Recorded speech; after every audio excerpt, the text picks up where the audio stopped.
자, 이제 홍수로 한번 가보자고요. 노아의 홍수. 이게 역사적 사실이냐 아니냐 해서 뭐 방주가 지금 뭐 어디 아라랏산이 어디고 거기서 이거 하는데 이게 참 무의미한 논쟁일 거예요.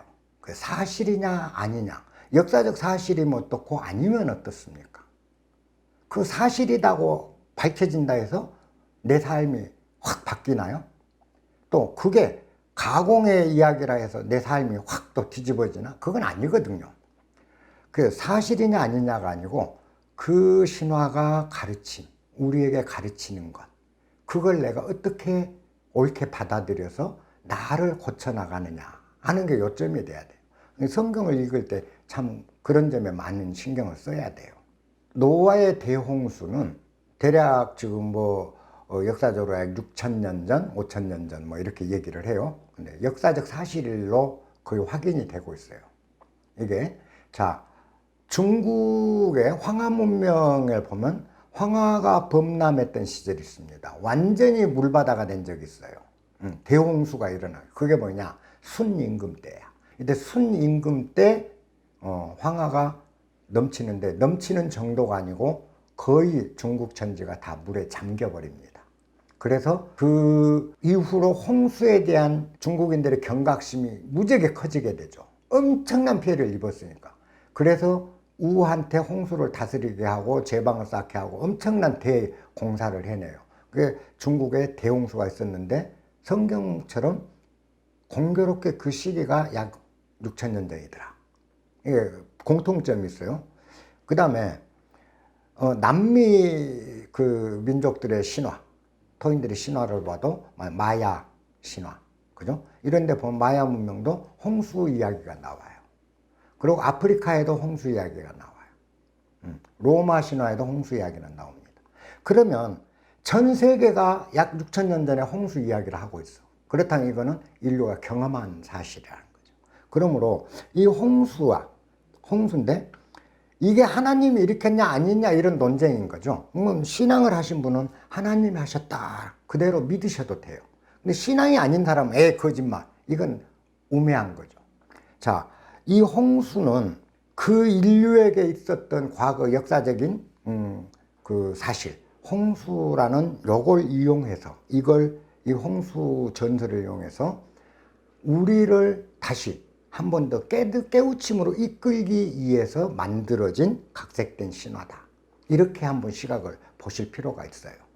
그러면서 우리는 그 안에서 그러면 무엇을 교훈으로 얻을 것인가. 노아 홍수하면 제일 먼저 생각나요. 방주예요. 그죠? 방주. 길이는 300 몇 큐빗, 폭은 얼마, 3층으로 짓고 이런 잡다한 얘기들이 나오는데 어쨌든 그거는 다 갯딸입니다. 중요한 건 방주. 이 방주에 하나님이 모든 그 동물과 종자, 씨앗 이런 걸 다 실으라. 그래서 거대한 코끼리로부터 호랑이, 독사, 염소, 토끼 할 것 없이 모든 동물을 쌍으로 모아서 실습니다. 그런데 재밌어요. 그 방주에 실을 때 하나님이 뭐라고 하냐? 정결한 짐승과 부정한 짐승을 각각 다 쌍으로 실어라. 정결한 짐승은 7쌍씩, 7쌍을 싣고 부정한 짐승은 한 쌍을 실어라. 호랑이 사자와 같은 맹수, 독사와 같은 독한 것, 독을 가진 동물, 그 다음에 토끼와 같은 힘없는 것들, 이런 것들 다 같이 실습니다. 방주에. 그런데 그 방주 안에서 어떠냐? 호랑이가 토끼를 잡아먹질 않아요. 독사가 염소를 물지 않아요. 그 방주 안에서는 다 편안해요. 서로가 서로를 공격을 안 해. 그렇게 홍수 기간 150일가량을 넘겨. 그렇죠? 방주 이야기는 그겁니다. 이건 뭘 상징하냐? 방주는 뭐죠? 홍수로부터 살아남는 것. 그죠? 살아남은 도구예요. 그건 뭐냐? 구원이야. 이건 구원의 이야기라는 겁니다. 나를 구원하는 것.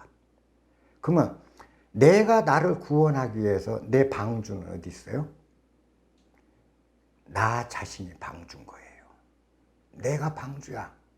그럼 이 방주 안에 뭐죠? 사자처럼 사나운 놈도 있잖아요. 이 내 안에 넣는 거예요. 독사처럼 정말 독한 것도 방주 안에 싫어요. 토끼처럼 순한 것도 싫어요. 그죠? 정결한 것도 싫고 부정한 동물, 부정한 것도 싫어. 내 안에 모든 것이 다 넣어.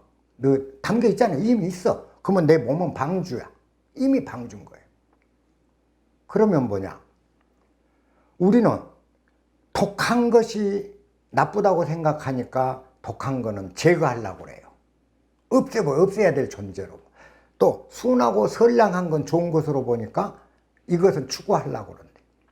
그런데 노아 이야기에서 노아 방주 안에서는 서로 싸웠어요? 서로 다퉜나요? 아니요. 다 공존하게 뒀거든. 공존하게 평화롭게 지냈거든. 그럼 그건 뭘 의미하냐? 내 안에 부정한 것과 정결한 것, 내 안에 사나운 것과 양순한 것, 내 안에 선과 악, 내 안에 밝음과 어둠, 이 모든 것이 다툼 없이 평화롭게 존재하도록 모든 것이 있는 그대로 있게 하는 것, 그게 방주의 역할이에요. 그때 비로소 노아가 살아남듯 나 자신이 평온으로 구원을 받는다는 이 구원의 이야기가 실려 있는 게 노아의 방주입니다. 그러므로 이제 뭐냐, 노아의 홍수가 사실이니까 하나님을 믿어야 돼 라는 거, 또 거짓이니까 믿을 필요 없어 라는 거는 신학적 논쟁이다. 인문학적 논쟁은 될 필요도 없다. 될 수도 없다. 그리고 우리들의 이야기가 아니다. 사실 여부를 따 우리들의 이야기가 되려면 실존이냐 아니냐가 집착하는 거예요. 그 안에 담긴 의미를 찾아라. 이게 우리가 노아의 이야기를 새겨봐야 될 대목이 바로 그런 점입니다. 그렇게 해서 노아가 구원받듯이 나라는 방주, 내가 구원을 받는 거는 나라는 구원의 방주, 내 몸이 구원의 방주로 이 안에 모든 것들이 함께 할 수 있도록 있는 그대로 있게 해주는 것, 이것이 방주의 역할인 겁니다. 근데 우리는 방주를 잘못 사용하고 있는 거죠.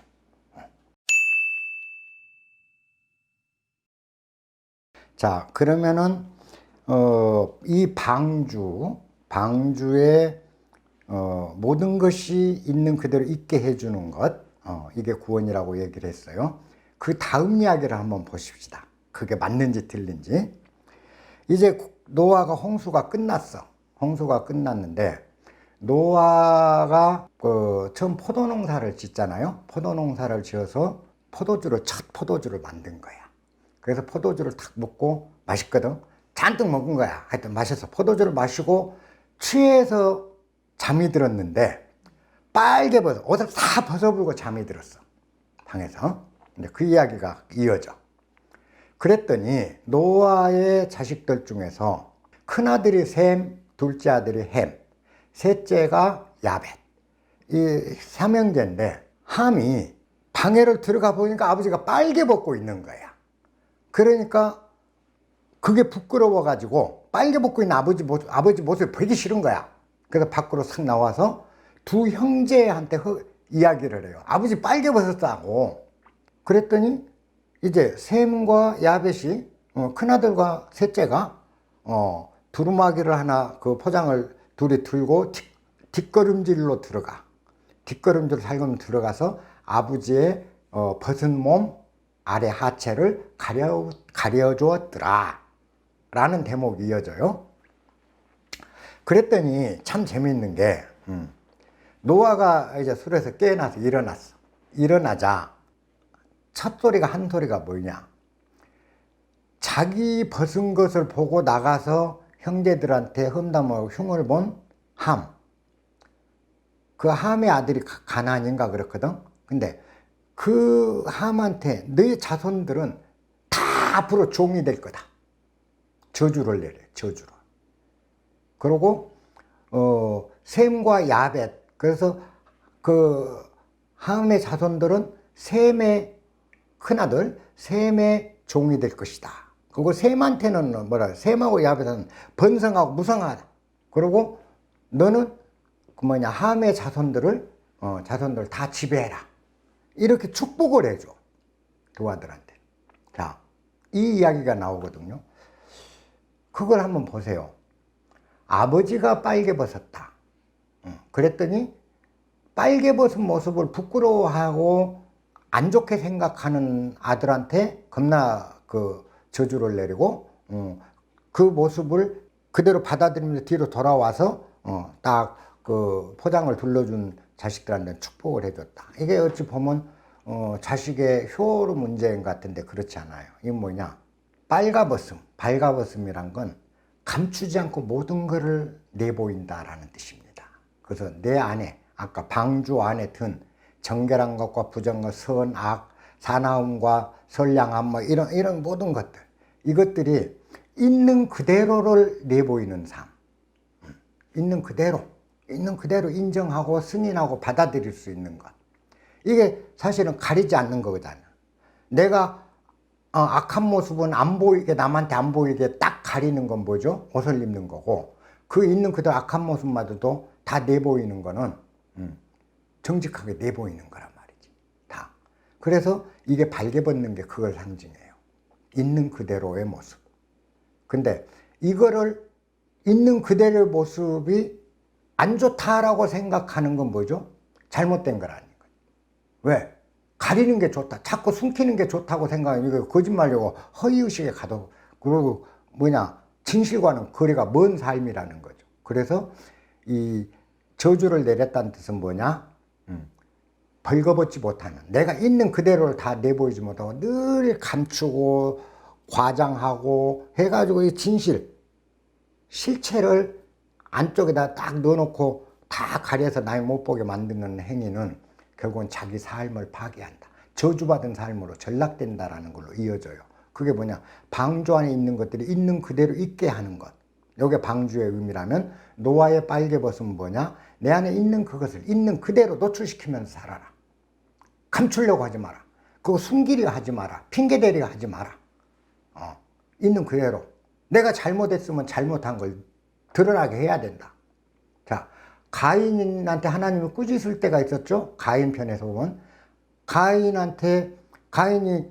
하나님이 지 동생 아벨 것만 열람을 하고 자기가 바친 그 재물은 거들떠도 안 받다. 그러니까 가인이 화가 나고 투덜투덜 한단 말이에요. 그러니까 하나님이 가인한테 뭐라고 그랬죠? 네가 정당하다면, 그리고 옳다면 내가 네 재물을 받아들이든 안 받아들이든 네가 화날 일이 뭐 있겠느냐, 이렇게 얘기를 하거든. 있는 그대로 내 거 안 받아주셨구나, 아벨 거 받았구나, 있는 그대로. 뭔데 왜 저 새끼 걸 받았을까, 나를 왕따 시킨 거 아닌가, 나는 저 버림받은 자식 아닌가, 이런 헛생각으로 있는 실체를 가리기 시작하니까 가인이 문제를 일으키는 거예요. 근데 하나님 말씀 그대로야. 네가 정의롭고 의롭다면 열람을 하고 안 하고가 무슨 상관이 있겠느냐, 요 의미가 그거예요. 아까 가리지 않는 거예요. 근데 이 선악을 알게 되면 선한 건 추구하려고 오고 악은 버리려고 온다고 했잖아요. 그 뜻으로는 자꾸 가린다는 것. 그래서 노아의 방주 이야기는 구원이다. 그 구원은 내 몸이 방주다. 그 안에 모든 혹한 것은 선이든 악이든 다 함께 평화롭게 공존하게 만들어라. 그때 평화가 온다. 이게 구원 사상이에요. 그 다음에 그거를 실증 때 감출 필요 없다. 그러므로 감출 필요 없다라고 하는 게 노아의 빨개벗음.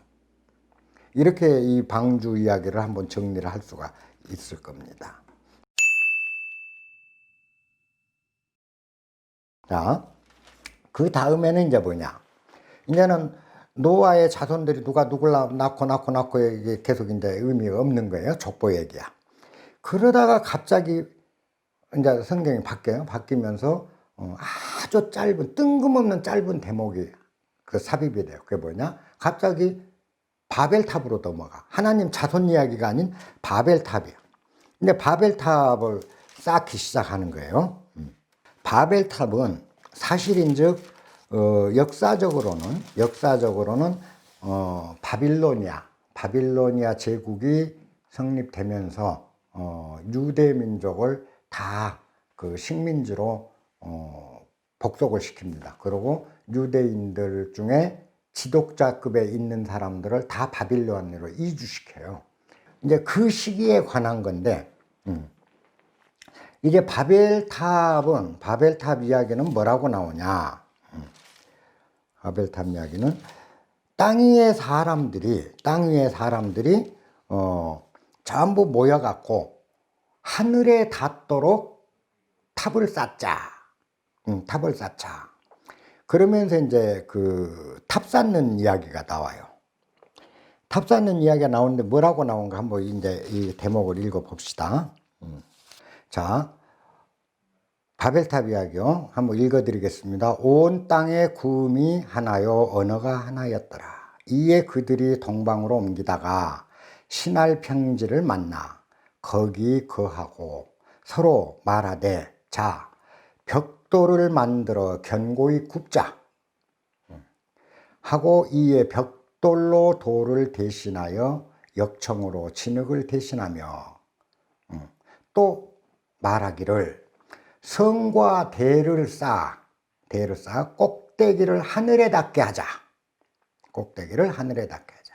그리하여 우리 이름을 내고 온 지면에 흩어짐을 면하게 하자 하였더니, 여호와께서 인생들이 쌓는 성과 대를 보시려고 강림하셨더라. 여호와께서 가라사대, 이 무리가 한 족속이요 언어도 하나이므로 이같이 시작하였으니 이후로는 그 경영하는 일을 금지할 수 없으리로다. 자, 우리가 내려가서 거기서 그들의 언어를 혼잡케 하여 서로 알아듣지 못하게 하고 하자 하시고, 여호와께서 그들을 온 지면에 흩으신 고로 그들이 성 쌓기를 그쳤더라. 자, 여기까지입니다. 이게 이제 바벨탑 이야기예요. 쉽게 얘기하면 사람들이 모여서 하늘 꼭대기에 닿기까지 바벨탑을 쌓자. 탑을 쌓자. 돌멩이 대신 벽돌을 구워서 쌓고 진흙 대신 역청을 쓰고, 그리하여 하늘에 이르도록 성을 쌓아서 우리의 이름을 널리 알리자. 그리하여 우리가 흩어지지 않게 하자. 요게 핵심이에요. 그러면서 이제 그 쌓아 올렸다. 그랬더니 하나님이 이걸 다 흐트러뜨려보고 무너뜨렸더라. 이제 이런 얘기인데, 이게 왜 중간에 뚝 들어왔는가라는 부분이에요. 이거 역시 바벨론 유수, 바벨론의 죄수로 잡혀가 가지고 그 시달려다 온 유대인들은 바빌로니아에 대해서, 우리가 일본 식민지 경험에서 일본을 미워하듯이 바빌론이 자기들을 그 멸망시켰기 때문에 바빌론 문명에 대한 굉장히 거부감이 강해요. 그래서 이제 바빌론에 유수돼서 바빌론 유수 때 그 처절하게 자기들이 당한 한을 이제 바벨탑 이야기로 다른 교훈을 만들어내는 겁니다. 그럼 이제 이 바벨탑은 무엇을 상징한가? 이걸 한번 보십시다. 우리는 항상 있는 그대로를 살지를 못해요. 있는 그대로 존재하지를 못하고 늘 가장을 해요. 이렇게 만들어낸다는 거지. 나 자신을 있는 그대로 남이 다 보지 못하도록 나를 이렇게 만들어요. 만든 나를 내보여. 그잖아요. 나를. 그러면 그렇게 하면 내 똑똑한 모습, 내 선한 모습, 내 훌륭한 모습만 상대한테 보여지려고 나를 딱 가린다는 거죠. 만드는 나를 내보여. 나는. 자, 그러면 어떨까? 나를 그렇게 내보이면, 그렇게 가린 나를, 만들어진 나를 내보이면 내가 정말 똑똑해지고 잘난 놈이 될 것처럼 그 상대방이 나를 우러러보는 것으로 착각을 하고. 그렇잖아요. 근데 이 바벨탑이 딱 그걸 상징하는 거예요. 바벨탑 보면 돌멩이 대신 벽돌을 단단하게 구워서 쌓자 그랬거든. 그건 뭐냐? 돌멩이는 있는 그대로의 거예요.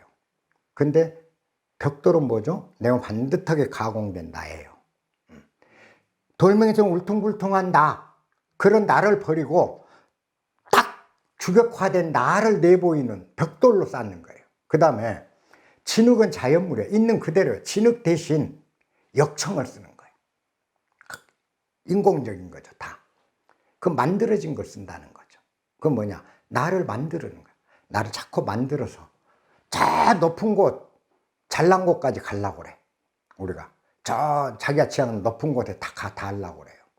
그러면 내 이름이 널리 알려질 것 같아. 이게 바벨탑 그잖아요. 꼭대기까지 하여 우리 이름을 내고, 자, 그렇게 가면 나는 위대한 사람으로 각인되고 내 이름은 세상 사람도 있지 않을 걸로 우리는 착각을 한다는 거예요. 그런데 결과는, 바벨탑에서 결과는 뭐냐? 다 흐트러버려. 지리멸렬을 시켰다, 사람들을. 그잖아요. 다 지리멸렬시켜. 그러면 내가 그렇게 다 잘난 나 모습만 창조해서 그렇게 있는 그대로의 모습이 아닌 직사각형으로 반듯반듯하게 만들어진 벽돌 같은 나, 이거를 내보이면서 내 인생길을 높은 곳을 향해서 착착 쌓아가면 내 이름을 내고, 그죠? 바벨탑처럼 그리하여 우리 이름을 알리자. 내 이름이 세상에 널리 퍼질 것 같고, 또 그렇게 하면 나는 우뚝 솟아 있을 것 같아. 하나가 돼서. 그래서 충만된 나로 존재할 것 같아. 이런 착각에 우리가 그렇게 간다는 거죠. 그런데 그게 결국 뭐냐? 다 허위잖아요. 진실이 아니잖아. 나는 뭐죠? 벽돌같이 반듯한 존재가 아니라는 거죠. 못난 모습도 있고 잘난 부분도 있고 울퉁불퉁한 나 모습이에요. 그걸 내가 벽돌 같은 내 모습만 늘 내보이다 보니까 감춰야 될 게 갈수록 많아져. 갈수록 쌓여지면 고통이요, 감청이요, 늘 거짓말을 해야 되고, 늘 가려야 되고, 남이 알까 가슴 두근거려야 되고, 근심 걱정해서 떠날 길이 없는 거예요. 결국은 뭐야? 내 안은 밖에서는 그럴듯한 모습으로 바벨탑처럼 찬란한 모습이 높이 올라간 모습이 보일런지 모르지만 내 안은 만신창이가 되는 거예요. 슬퍼. 자신이 없어. 항상 발견된 모습은 자신있게 막 벽돌처럼 반듯하고 했는데 항상 되돌아보면 나는 우울하고 주눅들고 자신 없고, 그죠? 돌멩이처럼 울퉁불퉁한 나일 뿐인 거예요. 그러니까 나는 알잖아. 나는 그걸 알아. 그러니까 외면으로 내가 그렇게 한다고 해서 남이 진짜 알아주냐? 그것도 아니고, 남은 나한테 관심 없어. 그러면서 내 내면은 갈갈이 찢긴다. 하나님이 바벨탑을 마지막 할 때 흩어버리더라. 이 세상의 모든 족속을 흩어버려야지. 내 안은 다 만신창이 돼서 흐트러져 버린, 무너져 버린 나만 발견될 뿐이에요. 내가 진정한 똑똑해진 것도 아니고. 그러면 우리 결국 노아의 홍수, 선악과 바벨탑 이야기가 뭐를 상징한 거예요? 다 같은 시리즈로 나를 가장하지 마라. 애써서 나를 벽돌로 만들지 말라 이겁니다. 그래 봤자 너는 벽돌이 아니야. 그잖아요. 우리 안에는 별게 다 있잖아요. 이 방주 안에, 나라는 방주 안에 사자와 토끼가 같이 있을 수 있어야 돼요. 그런데 또 독사와, 그죠? 독사와 양이 같이 존재할 수 있어야 돼. 근데 독사는 안 보이게 딱 가려. 그리고 양의 모습만 딱 부각시켜. 이게 뭐예요? 양의 탈을 쓴 늑대라는 거예요. 그러고 내가 이름이 날 것 같냐? 내가 평온해질 것 같냐? 내 인생이 찬란한 탑으로 올라갈 것 같냐? 아니라는 거죠. 지리멸렬될 뿐이라는 거예요. 내 안은 안다. 나는 이미 알잖아. 그런 건 내 안에서 항상 참담한 뿐이다. 요게 이 바벨탑의 교훈입니다. 여러분 바벨탑을 다시 한번 읽으면서 내 안의 이야기와 바벨탑의 이야기를 잘 끼워 맞춰 보십시오. 그리고 그걸 하면서 의문나면 노아의 방주, 나라는 방주. 그래도 또 그것이 안 풀리면 드디어는 뭐냐? 선악과까지 가세요. 요게 한 두름으로 쫙 끼어진 정말 아름다운 우리 내면의 이야기입니다. 오늘 여기서 마치겠습니다.